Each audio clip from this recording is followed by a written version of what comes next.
Last ক্লাসে আমরা ব্যবস্থাপনার একটা ইনিশিয়াল ধারণা দিয়েছিলাম। তো আমরা এই ক্লাসে ট্রাই করব যে ব্যবস্থাপনার যে প্রিন্সিপালস গুলো এবং মৌলিক যে নীতিমালা গুলো আছে, কার্যাবলী আছে, এগুলো সম্পর্কে একটা আইডিয়া দেওয়ার জন্য। তোমরা আমার টিউটোরিয়াল গুলো ফলো করবা, ওখানে ডিটেলস পাবে।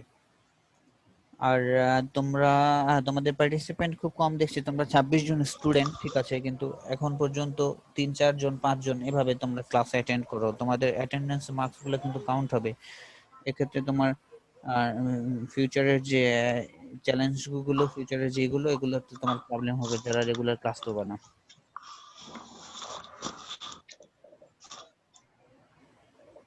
ওকে, তো তোমরা আছো এখন জান্নাতুল মুসা। তো জান্নাতুল, কি অবস্থা তোমার? জুথি, শুনতে পাচ্ছো?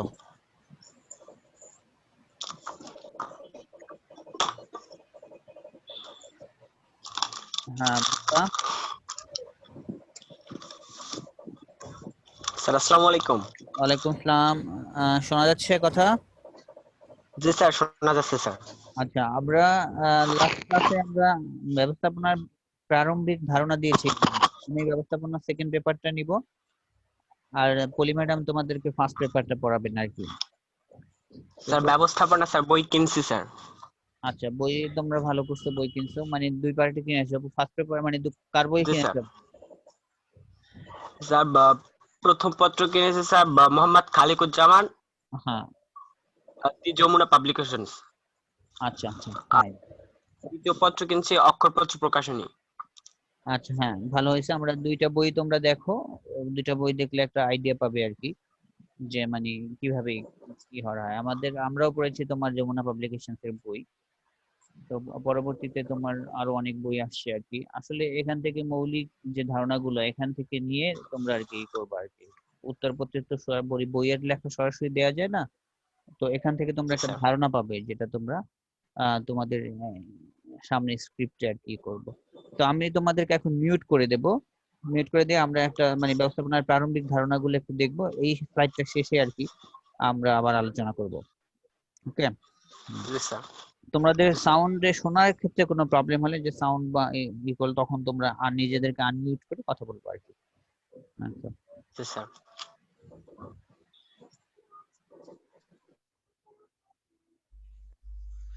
আমরা প্রথমেই ব্যবস্থাপনা সম্পর্কে একটু ধারণা নিব। খেয়াল করো, ম্যানেজমেন্ট বা ব্যবস্থাপনা, ম্যানেজ, ম্যানেজ, মেন, মেন, এই হচ্ছে টি, that means tactfully.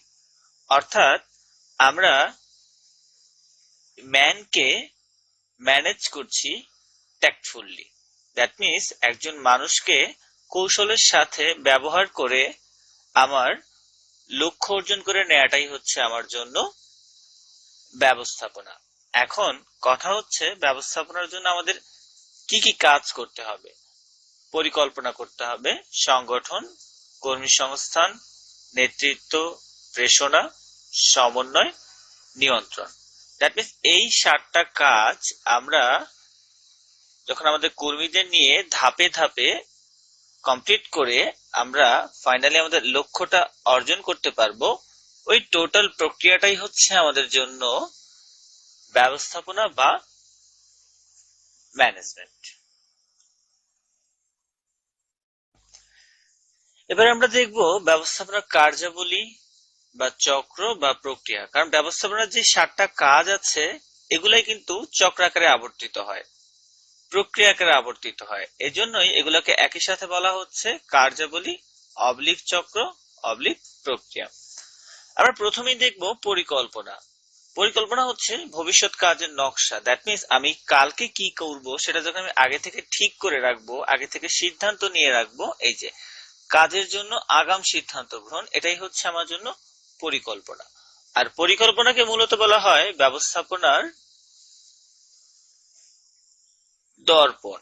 That means আমরা পরিকল্পনার দিকে তাকালেই আমরা বুঝতে পারি আমাদের পরবর্তী স্টেপ গুলো কি হবে। তারপরে জানবো আমরা হচ্ছে সংগঠন, অর্থাৎ পরিকল্পনাকে বাস্তবে রূপদান করার জন্য আমরা যে কাজগুলো করব সেটাই হচ্ছে আমার জন্য সোজা ভাষায় সংগঠন। যেমন দায়িত্ব ও কর্তৃত্ব শনাক্তকরণ। একটা কাজ করার যখন আমি প্ল্যান গ্রহণ করব, তখন আমাকে কিন্তু ওটা বাস্তবায়ন করার জন্য প্রথমে দায়িত্বগুলো বুঝিয়ে দিতে হবে। এই জন্য এটিকে বলা হচ্ছে পরিকল্পনা বাস্তবায়নের মডেল। 3 নম্বর স্টেপে বলা হচ্ছে কর্মী সংস্থান। অর্থাৎ একটা প্রতিষ্ঠানে কাজ কিন্তু কখনোই মালিক করে থাকে না, মেইনলি করে থাকে কিন্তু কর্মীরা। এজন্য আমাদের কর্মী সংক্রান্ত সকল কাজ, যেমন হতে পারে কর্মী সংগ্রহ, কর্মী নির্বাচন বা প্রশিক্ষণ, এই ব্যাপারগুলো রিলেটেড আমাদের যত কাজ আছে সেগুলো হচ্ছে আমাদের জন্য কর্মী সংস্থান। এরপরে আমরা চলে আসবো নেতৃত্ব বা নির্দেশনায়। কর্মীদের তো শুধু মুখে বললেই তারা কাজ করবে না, কারণ তারা অটোমেটিক্যালি কাজটা তো জানে না। এখন বিষয় হচ্ছে তাদেরকে যখন আমরা কাজ সম্পর্কে ইনস্ট্রাকশন দিব, কাজগুলোকে বুঝিয়ে দিব, এই যে কিভাবে কাজ করতে হবে সেটি বুঝিয়ে দেওয়া হয়, এবং এতে করে কর্মীদের মধ্যে গতিশীলতা চলে আসে। দ্যাট মিনস আমাদের টোটাল ডিরেকশনটাই হচ্ছে আমাদের জন্য নেতৃত্ব, যে কোন ওয়েতে কাজটা করতে হবে, কোন ওয়েতে কাজটা করলে ভালো হয়, ওই পোর্শনটাই হচ্ছে আমাদের জন্য নেতৃত্ব বা নির্দেশনা। এরপরে নাম্বার 5-এ আমরা দেখব প্রেরণা বা মোটিভেশন। অর্থাৎ কর্মীদের কিন্তু একটু উৎসাহিত করারও দরকার আছে। সারাদিন কিন্তু কাজ করার কথা বললে তারাও কিন্তু কাজের জন্য বোর হয়ে যাবে। এখন আমরা তাদেরকে কিভাবে উৎসাহ দিতে পারি? আমরা বেতনের পাশাপাশি তাদের বোনাস দিতে পারি, পরিবহন সুবিধা দিতে পারি, এতে করে কিন্তু তাদের কাজের গতিশীলতা আরো বেড়ে যাবে। নাম্বার 6 বলা হচ্ছে সমন্বয়। দ্যাট মিনস প্রত্যেকটা বিভাগের সাথে প্রত্যেকটা উপবিভাগের একটা সম্পর্ক সৃষ্টি করা। দ্যাট মিনস ভারসাম্য বজায় রাখা, প্রতিষ্ঠানের প্রত্যেক ডিপার্টমেন্টের সাথে প্রত্যেকটা উপবিভাগ, প্রত্যেকটা উপবিভাগের সাথে প্রত্যেকটা কর্মী, দ্যাট মিনস ওভারঅল অফিসের সাথে আমার একটা সমন্বয় বজায় রেখে চলতে হবে। এটাই হচ্ছে সমন্বয় সাধন।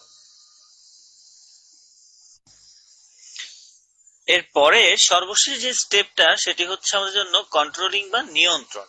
অর্থাৎ সবকিছু ঠিকঠাক মতো চলছে কিনা সেটা আমাদের পর্যবেক্ষণ করতে হবে, প্রয়োজনে আমাদের সংশোধনমূলক ব্যবস্থা গ্রহণ করতে হবে।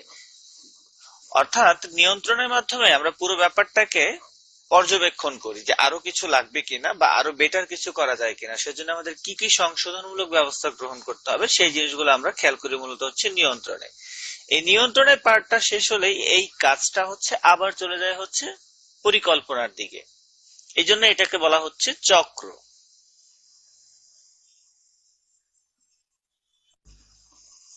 বন্ধুরা, এবারে দেখবো আমরা আরেকটি important concept, that is 6M of management. That means 6টা এম দিয়ে কি বোঝানো হচ্ছে? Man, money, machine, material, method, market. এখান থেকে কিন্তু প্রায় প্রশ্ন আসে যে কোনগুলা 6M এর অন্তর্ভুক্ত, কোনগুলা 6M এর অন্তর্ভুক্ত নয়।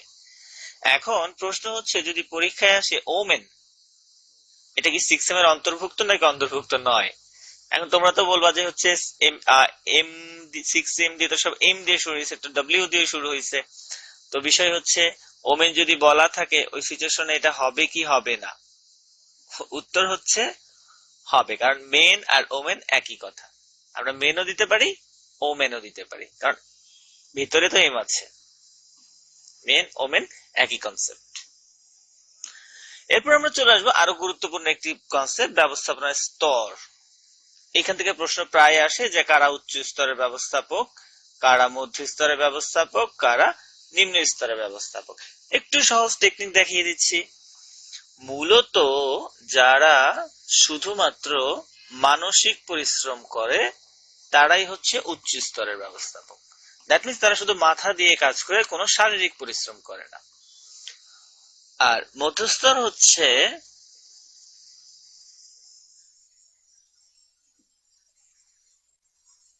শারীরিক প্লাস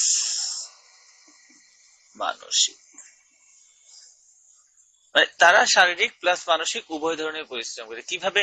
কারণ এই যে উচ্চ স্তরের ব্যবস্থাপকরা মানসিক পরিশ্রম করে যে প্ল্যানটা তৈরি করে সেটাই কিন্তু তারা শারীরিক পরিশ্রমের মাধ্যমে বাস্তবায়ন করে।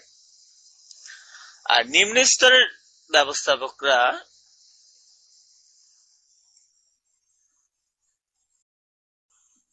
শুধুমাত্র শারীরিক পরিশ্রম করবে।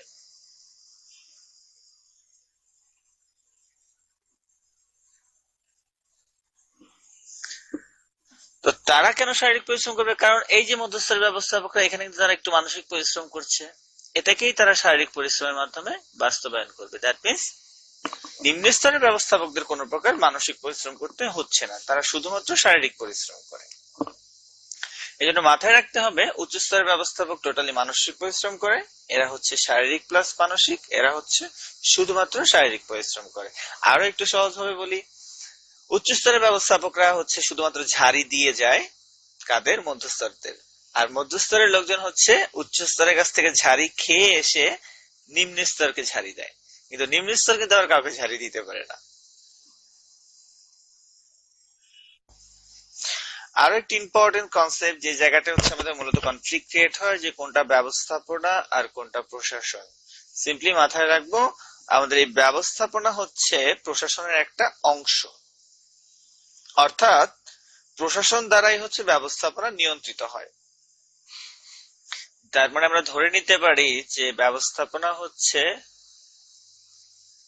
ছোট ভাই আর প্রশাসন হচ্ছে বড় ভাই।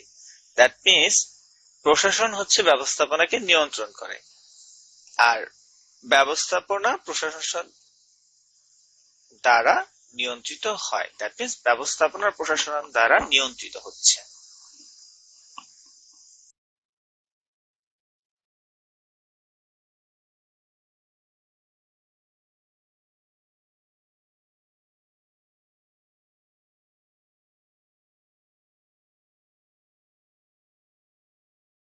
তো এই হচ্ছে আমাদের ইনিশিয়ালি কিছু আইডিয়া আমরা ব্যবস্থাপনা সম্পর্কে নিলাম।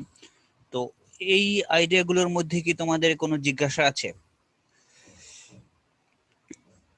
আমরা 6M সম্পর্কে দেখলাম, আমরা ব্যবস্থাপনার চক্রের ধাপগুলো দেখলাম, আমরা ফাইনালি তোমরা ব্যবস্থাপনা এবং প্রশাসনিক যে সম্পর্ক আছে তার মধ্যে একটা ক্লারিফিকেশন দেখলাম। তো এর মধ্যে কোনো কনফিউশন আছে? তোমরা কি ফিল করো যে এই কোনো টপিকসটা একটু ডিটেলস যাওয়া দরকার? স্যার 6M, স্যার ওই টপিকটি একটু ডিটেইলস দরকার স্যার আমার। কর্মীরা 6M টা আচ্ছা, দাঁড়াও 6M আর আর কিছু না স্যার, ওই একটু। আচ্ছা, তোমরা কি স্লাইডটা দেখতে পাচ্ছ? স্যার হ্যাঁ না স্যার, আচ্ছা ওয়েট,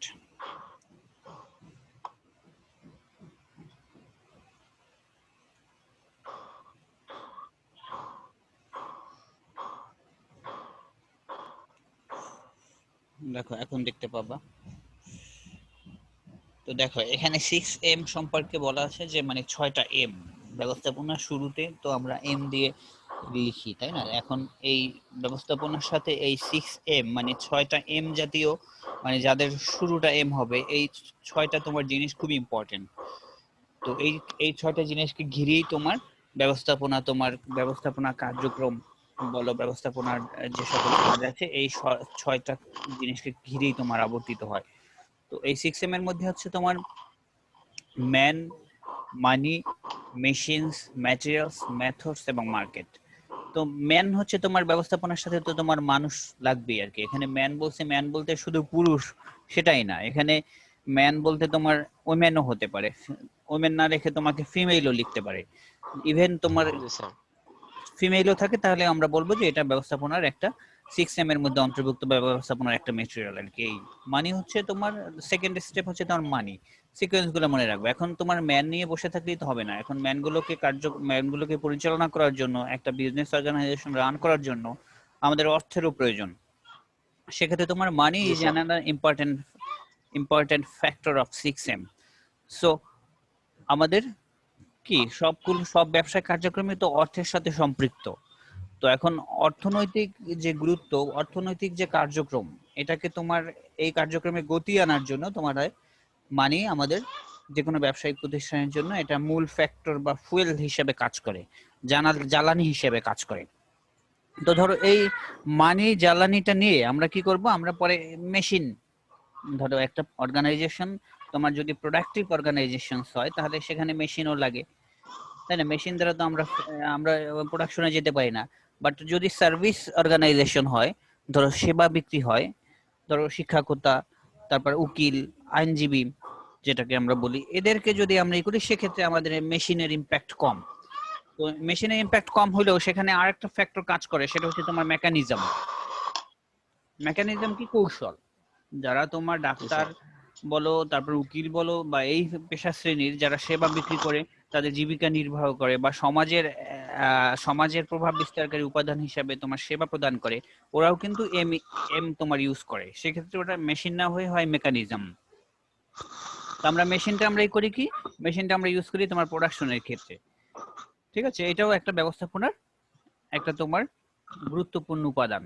তো আরেকটা হচ্ছে তোমার মেটেরিয়ালস। এখন আমাদের মানি আছে, মানুষ আছে, মেশিন আছে, কিন্তু আমরা যে ফার্দার প্রোডাকশন করব সেটা কি দিয়ে প্রোডাকশন করব, নতুন প্রোডাকশন কি করব, তার জন্য তো আমাদের কিছু কাঁচামাল দরকার, তাই না? এই কাঁচামালটা হচ্ছে তোমার মেটেরিয়ালস। 6M এর একটা উপাদান হচ্ছে মেটেরিয়ালস।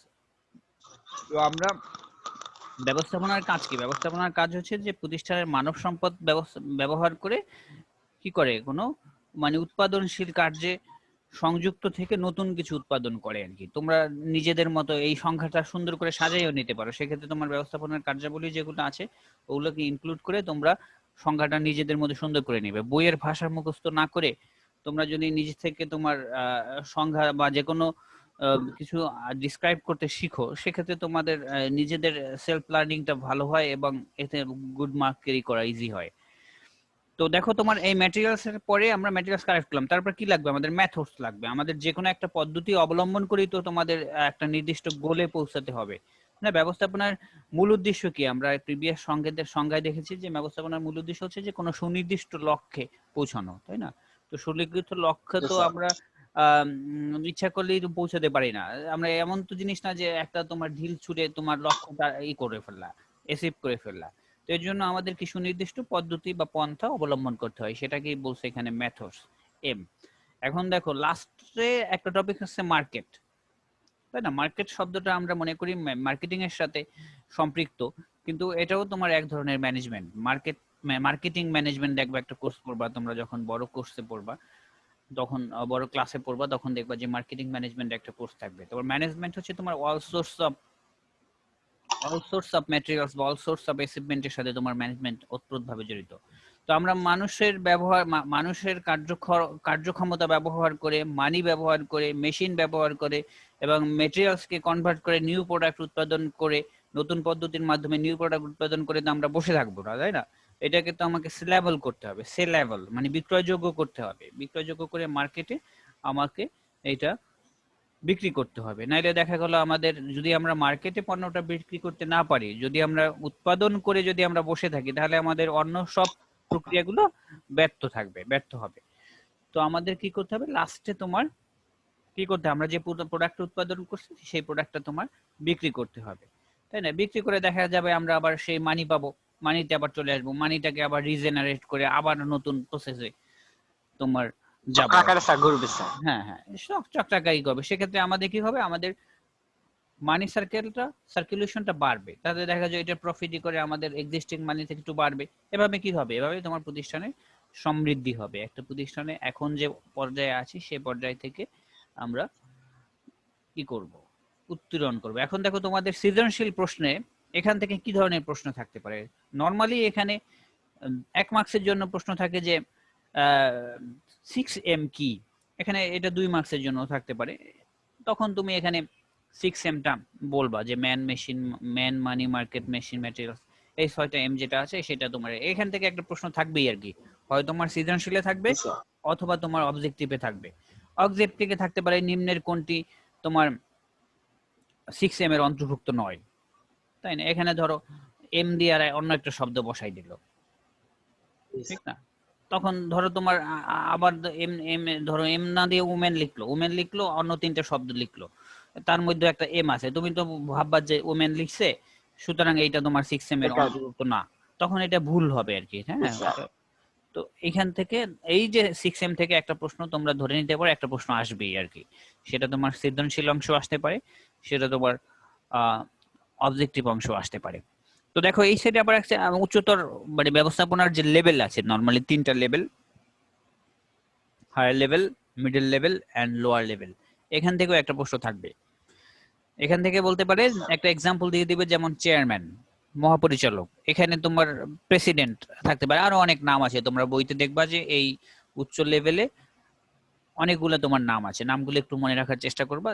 তোমার প্রশ্ন থাকবে উচ্চ লেভেল ম্যানেজার কে, লোয়ার লেভেল ম্যানেজার কে, এই টাইপের প্রশ্ন আসে। তো আবার সুপারভাইজার কোন ধরনের, কোন স্তরের ম্যানেজার, স্টাফ বা শ্রমিক কোন ম্যানেজার, এই টাইপের প্রশ্নগুলো আসবে। তো তোমরা এখানে যাতে ভুল না করো এই জিনিসগুলো তোমরা দেখবা। তো দেখো ফার্স্ট চ্যাপ্টারে আমাদের মোটামুটি সব কভার হয়ে গেছে, বাকি আছে শুধু ব্যবস্থাপনার গুরুত্ব। ব্যবস্থাপনার গুরুত্বটা তোমরা দেখে নিবা। তো আমরা এখানে দেখবো যে আমরা ফাঁকে একটু দেখে নেই যে ব্যবস্থাপনার জনক, তোমরা এর আগের ক্লাসগুলোতে পড়ে আসছো হয়তো, আমরা একটু ব্যবস্থাপনার জনক কারা কারা আছেন এই জিনিসগুলো একটু মনে রাখার চেষ্টা করি, কারণ ব্যবস্থাপনার জনককে মানে এই ধরনের একটা প্রশ্ন তোমার পরীক্ষায় থাকবেই। আমরা এখন শুরু থেকেই কিন্তু তোমার সিলেবাস বা তোমাদের যে সৃজনশীল কাঠামোর যে কাঠামোতে তোমার প্রশ্নগুলো আসে, আমরা সেই কাঠামোতে কিন্তু আমরা কভার করার চেষ্টা করছি আর কি। ঠিক আছে? তো তোমরা শুরু থেকেই এখান থেকে তোমরা চেষ্টা করবা যাতে তোমরা এখন থেকেই যাতে এমন ভাবে পড়াশোনা করবা যাতে তোমার ফিউচারে এই জিনিসগুলো তোমার আবার পড়তে না হয়, যাতে তোমরা মনে রাখতে পারো আর কি। তোমরা কি এই স্লাইডটা দেখা যাচ্ছে তোমাদের স্ক্রিনে? হ্যাঁ স্যার, ম্যানেজমেন্ট ফাদার। হ্যাঁ, ম্যানেজমেন্ট ফাদার, এটা একটা রিটেনে আবার আমি দেখাচ্ছি, এখানে তোমরা নোট করে রাখতে পারো, অথবা বই থেকে তুমি ই করে দেখবা যে ম্যানেজমেন্ট ফাদার্স মানে ম্যানেজমেন্টের 3 ধরনের ম্যানেজমেন্ট আছে, তোমরা আরো ম্যানেজমেন্টের দেখবা। তো আমরা এখানে দেখব, প্রথমে দেখি সায়েন্টিফিক ম্যানেজমেন্ট, দেখবা যে বৈজ্ঞানিক ব্যবস্থাপনা। বৈজ্ঞানিক ব্যবস্থাপনার জনক হচ্ছে তোমার কি? Frederick Taylor. তোমরা বই থেকে বানানটা আর স্পষ্ট করে, হ্যাঁ টেইলর, টেইলর, TAYLOR। হ্যাঁ, অনেকে তোমার লেখো TAILOR, এটা কিন্তু ভুল, নামে ভুল লিখলে আর কি করা যাবে না। এখানে ফ্রেডারিক বানানটাও স্পষ্ট না, তোমরা বই থেকেই করে নিবা, ক্লিয়ার করে নিবা। অনেক সময় লিখি ফ্রেডারিক উইনস্লো টেইলর হবে আর কি, হ্যাঁ একসাথে লিখবা। আমরা লিখি FW টেইলর, ফ্রেডারিক উইনস্লো টেইলর। তো তোমরা এটা নোট করো যে বৈজ্ঞানিক ব্যবস্থাপনার জনক কে, বানানটা বই থেকে দেখবো। তারপর দেখো অপারেশন ম্যানেজমেন্ট বা অপারেশনাল ম্যানেজমেন্ট। অপারেশনাল ম্যানেজমেন্টের জনক কে? অপারেশনাল ম্যানেজমেন্ট এবং মডার্ন ম্যানেজমেন্ট, দুইটা মডার্ন ম্যানেজমেন্ট। হ্যাঁ, আধুনিক ব্যবস্থাপনা। এবং অপারেশন ম্যানেজমেন্ট মানে কার্য ব্যবস্থাপনা। হ্যাঁ, এই দুইটা ব্যবস্থাপনার জনকই একজন, ইনি হচ্ছে তোমার হেনরি ফেল। ঠিক আছে, এই বানানটা ঠিক আছে এখানে, হ্যাঁ হেনরি ফেল, এই বানানটা ঠিক আছে। এটা দেখবো তুমি এখানে একটু লক্ষ্য করো, বানানটা হেনরি, HENRI, এখানে RY না, কিন্তু অনেকে তোমরা ভুল করো, লেখো RY লেখো। হ্যাঁ, তো এই বানানটা ভুল করা যাবে না, এখানে হবে HENRI, হেনরি, হেনরি ফেল। তো আমরা প্রথমে সায়েন্টিফিক ব্যবস্থাপনার জনক হচ্ছে তোমার FW টেইলর বা ফ্রেডরিক উইনস্লো টেইলর। হ্যাঁ, আর অপারেশন বা মডার্ন, এটা দুইটা, এখানে কিন্তু একজনই দুইটা ব্যবস্থাপনার জনক, উনি হচ্ছে তোমার অপারেশন ম্যানেজমেন্ট আর modern management. Modern management, right. তো দেখো এরপর দেখবো আমরা human resource management. Human resource management, human resource management হচ্ছে হিউম্যান রিলেশন আর কি, হিউম্যান রিলেশন বা রিসোর্স ম্যানেজমেন্ট। এখানে এলটন মেও, ELTON, হ্যাঁ ELTONMAYO, তোমরা বইতে দেখবে এদের ব্রিফ লাইফ হিস্টোরি দেয়া আছে, ওখান থেকে তোমার অবজেক্টিভ প্রশ্নগুলো আসে। তোমরা একটু এই হিস্ট্রিগুলো পড়ার চেষ্টা করবা মার্ক করে আর কি, কারণ তোমার একটা পার্টে ভালো করলেই তো হবে না, ম্যানেজমেন্ট তোমার ভালো করতে হলে দুইটা পার্টে ভালো করতে হবে। এবং ম্যানেজমেন্টে কিন্তু তোমার A+ পাওয়া খুবই ইজি, তোমার অন্যান্য অ্যাকাউন্টিং এ তুমি যেই 4 দিবা, তুমি ম্যানেজমেন্টে তার 4 ভাগের 1 ভাগে 4 দিলেই তুমি ইজিলি এটা A+ পাবা তোমরা।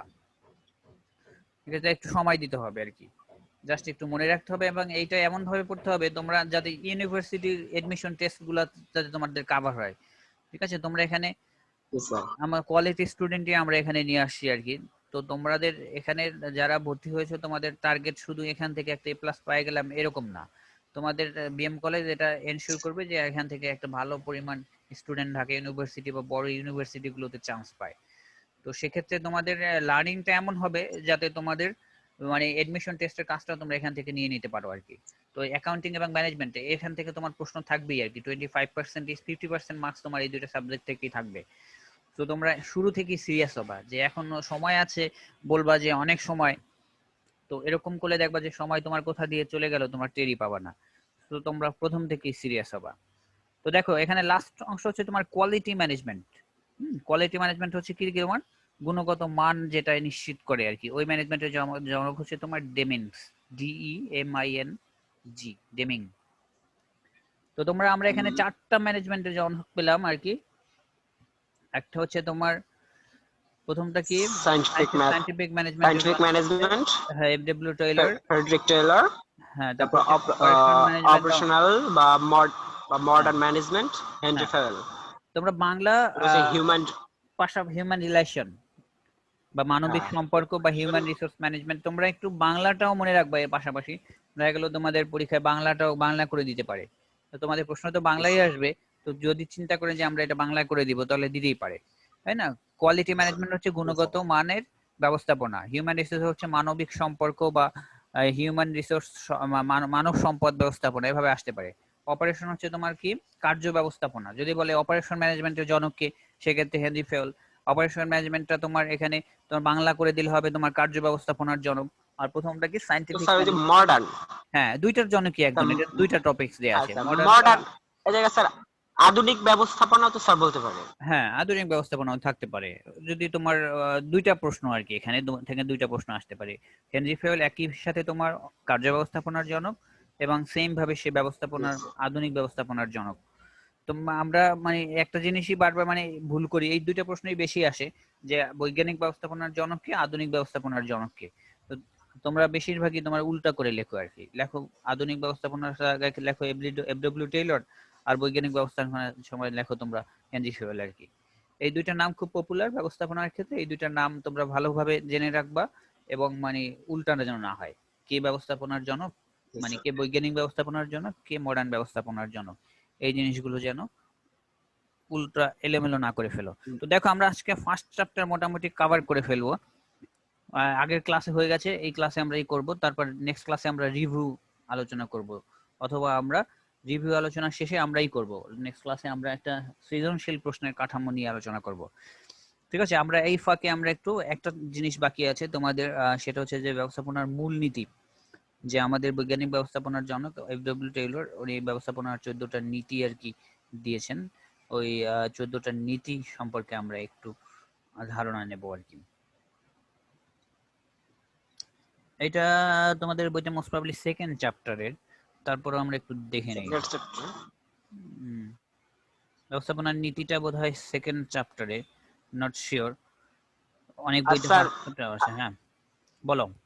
এই যে একটা ভিডিও দিয়েছেন স্যার ব্যবস্থাপনার চক্র বা সাইকেল, হুম, এই যে ব্যবস্থাপনার প্রকৃতি, হুম। আমাদের বই এটার চ্যাপ্টারটার নাম তো ব্যবস্থাপনার নীতি।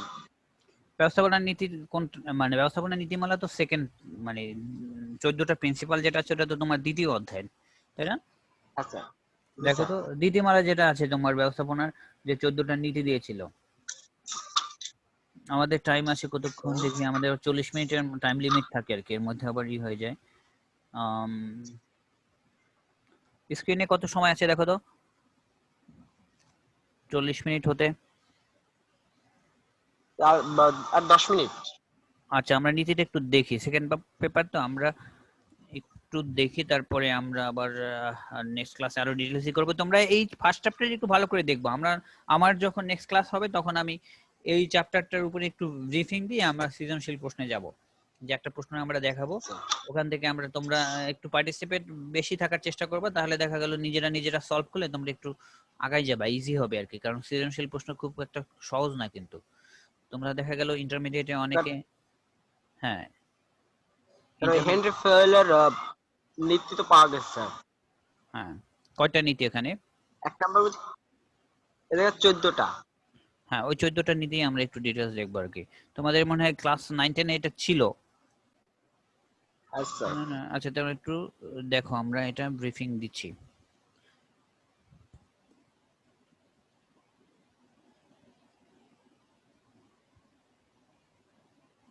কিন্তু হচ্ছে পুরো ব্যবস্থাপনার কনসেপ্টে দাঁড়িয়ে আছে। প্রথমে বলা হচ্ছে কার্য বিভাগের নীতি। দ্যাট মিনস ব্যাকবোন কোম্পানি যখন সেলস ডিপার্টমেন্টের কাজ আলাদাভাবে করবে, মার্কেটিং ডিপার্টমেন্টের কাজ আলাদাভাবে করবে, প্রোডাকশন ডিপার্টমেন্টের কাজ আলাদাভাবে করবে, এটাই হচ্ছে কার্য বিভাগের নীতি। যখন কাজের প্রকৃতি অনুসারে প্রত্যেকটা ডিপার্টমেন্টকে আলাদা ভাগে ভাগ করা হয়। নাম্বার 2 বলছে ক্ষমতা ও দায়িত্বের নীতি। অর্থাৎ আমার কাছে যে পরিমাণ দায়িত্ব আছে আমি ঠিক ততটুকু পরিমাণেই ক্ষমতা শো করব, এর চেয়ে বেশি আমি কখনোই ক্ষমতা শো করব না। দ্যাট মিনস আমি যদি হই একজন প্রতিষ্ঠানের ম্যানেজার, আমি কিন্তু কখনো এই প্রতিষ্ঠানের মালিকের মতো ক্ষমতা শো করতে পারবো না। এতে করে কিন্তু হচ্ছে আমার প্রতিষ্ঠানের দুর্নাম হবে বা চেইন অফ কমান্ড নষ্ট হবে। এই জন্য আমরা এখানে বলেছি যে authority is equal to responsibility. এরপর বলা হচ্ছে নিয়মানুবর্তিতার নীতি। অর্থাৎ আমাকে সময়টাকে মেনটেন করে চলতে হবে, ডিসিপ্লিন মেনটেন করতে হবে। সকাল 8টার অফিস মানে 8:15 বা 8:35 না। এই জায়গাগুলোতে আগে আমাদের খুব গুরুত্ব দিয়ে দেখতে হবে। আরেকটা বিষয় হচ্ছে আমি আমার কর্মীকে নিয়ম শেখানোর আগে বা ডিসিপ্লিন শেখানোর আগে আমাকে যেন আগে ডিসিপ্লিনটা পালন করতে দেখা যায়। কারণ হচ্ছে আমি কর্মীদের বললাম হচ্ছে সকাল 8টায় অফিসে আসতে হবে, কিন্তু আমি ঠিকই আসলাম হচ্ছে সকাল 9টা বা 9:30টায়। এতে করে কিন্তু হচ্ছে আমার প্রতিষ্ঠানের কর্মীরা ডিসিপ্লিন মানতে উৎসাহিত হবে না। এজন্য ডিসিপ্লিন মানার জন্য আগে নিজে আমাকে হচ্ছে ডিসিপ্লিন গুলো মানতে হবে, পরবর্তীতে আমার কর্মীদেরকে উৎসাহিত করতে হবে। এটা ছিল আমাদের জন্য নিয়মানুবর্তিতার নীতি। নাম্বার 4 বলা হচ্ছে আদেশের ঐক্য, principles of unity of command. অর্থাৎ আমার বস হবে একজন, আমার বস হবে হচ্ছে একজন। দ্যাট মিনস আমি শুধুমাত্র একজনের আন্ডারে কাজ করব, আমি একজনের ইনস্ট্রাকশন শুনবো। এটা হচ্ছে আদেশের ঐক্য। আমি যদি গান শিখতে চাই, আমাকে হয় সাবিনা ইয়াসমিনের কাছে গান শিখতে হবে, না হয় রুনা লায়লার কাছে গান শিখতে হবে। এট এ টাইমে কিন্তু আমি সাবিনা ইয়াসমিন, রুনা লায়লা দুজনের কাছে গান শিখে কিন্তু কখনোই গান শিখতে পারবো না। এটাই হচ্ছে আদেশের ঐক্য। দ্যাট মিনস যখন একজন বসের আন্ডারে অনেকগুলো কর্মী থাকে বা অনেকগুলো কর্মীর আন্ডারে শুধুমাত্র একজন বস থাকে, এটা হচ্ছে আমাদের জন্য আদেশের ঐক্য। দ্যাট মিনস আদেশ দিবে একজন। নির্দেশনার ঐক্যের নীতি বলতে বোঝানো হচ্ছে আমার আগের নির্দেশনার সাথে বর্তমান নির্দেশনার মিল থাকবে, আর আগের নির্দেশনার সাথে বর্তমান নির্দেশনার একটা মিল থাকবে। যেমন দেখেন, সামনে জন যেদিকে যাচ্ছে পিছের জন ওভাবেই যাচ্ছে। এটাই বলা হচ্ছে নির্দেশনা ঐক্যের নীতি। আগের নির্দেশনার সাথে তাল মিলিয়ে আমাকে বর্তমান নির্দেশনাটা দিতে হবে। 6 নম্বরে বলা হচ্ছে নিজের স্বার্থকে আমরা বড় করে দেখব না, প্রতিষ্ঠানের স্বার্থকে বড় করে দেখবো। দ্যাট মিনস আমার নিজের ব্যাপারগুলো হচ্ছে বা নিজের সুখগুলোকে বা নিজের স্বার্থগুলোকে, নিজের ইন্টারেস্ট গুলোকে আমাকে স্যাক্রিফাইস করতে হবে। কাদের উদ্দেশ্যে বা কিসের স্বার্থে? প্রতিষ্ঠানের স্বার্থে। এটাই হচ্ছে আমার জন্য সাধারণের স্বার্থে নিজের স্বার্থ ত্যাগ। এবার আমরা দেখব হচ্ছে পারিশ্রমিকের নীতি। দ্যাট মিনস আমার কর্মীকে আমার উপযুক্ত একটা পারিশ্রমিক দিতে হবে। এই জিনিসটা আমাকে মাথায় রাখতে হবে। কখনোই যাতে আমার প্রতিষ্ঠানে আমার কর্মীর কাজ করে মনে না হয় যে how much get I paid, মানে আমি কি পেলাম, এই জিনিসটাতে কখনোই মনে না হয়। কারণ সন্তুষ্টপূর্ণ হচ্ছে যদি স্যালারি বা পারিশ্রমিক আমি আমার কর্মীকে দিতে না পারি, তখন কিন্তু আমার প্রতিষ্ঠানের প্রোডাকশনের উপর ইম্প্যাক্ট করবে।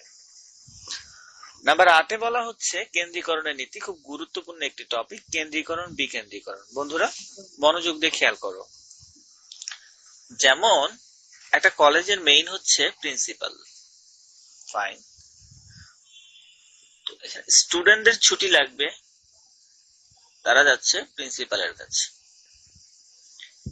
টিচারদের ছুটি লাগবে, তারাও যাচ্ছে প্রিন্সিপালের কাছে।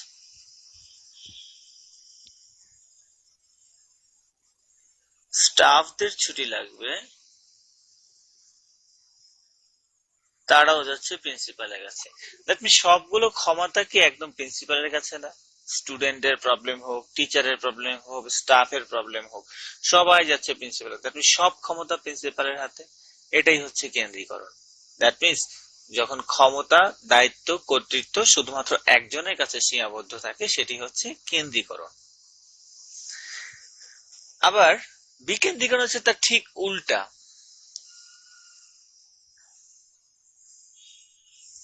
যেমন ধরি প্রিন্সিপাল আছে কলেজে, ফাইন,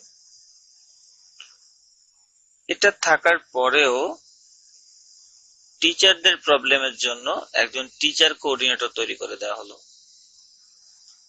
স্টুডেন্টদের প্রবলেমের জন্য একজন স্টুডেন্ট কোঅর্ডিনেটর তৈরি করে দেওয়া হলো,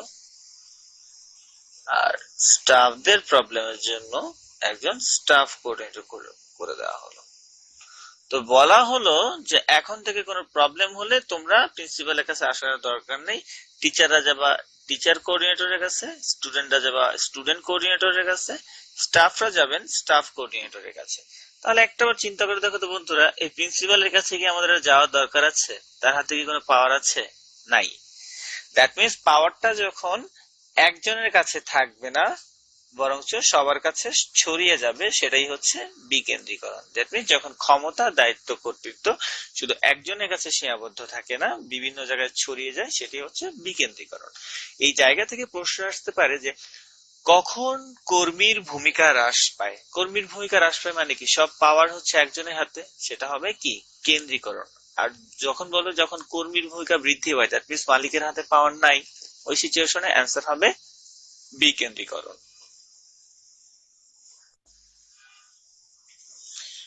এবার আমরা দেখব জোড়াময় শিকলের নীতি, চেইন অফ কমান্ড। সাধারণত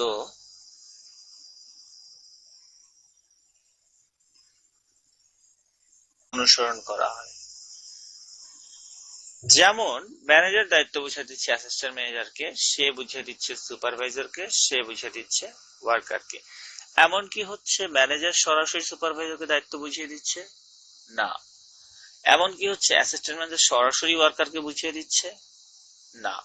দ্যাট মিনস যেই সংগঠনের চেইন অনুসারে ক্ষমতা, দায়িত্ব, কর্তৃত্ব সর্বোচ্চ স্তর থেকে সর্বনিম্ন স্তরে ধাপে ধাপে নেমে আসে, এটাই হচ্ছে জোড়াময় শিকলের নীতি।